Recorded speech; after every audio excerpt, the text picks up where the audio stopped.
Hi guys! Yan, nandito kami sa isang mini park.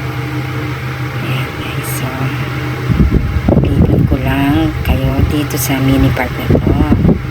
Ayan, i-share ko lang guys, so ayan o, napapalibutan kami ng nature. Ayan, may Christmas tree na dito.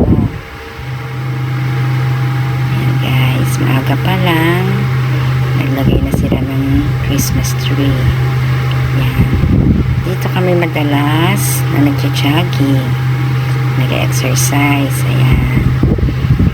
Ayan, medyo konti lang ngayon ang tao dahil yung mga iba may mga pasok pa guys.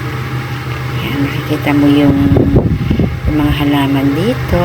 Ayan guys, so nature talaga. Saka yung ambience, masarap. Yung hangin, saka yung araw, maganda ang panahon. Ayan. Kaya magugustuhan ninyo guys dito. Makikita mo, ang gaganda ng mga halaman o plants. Ayan.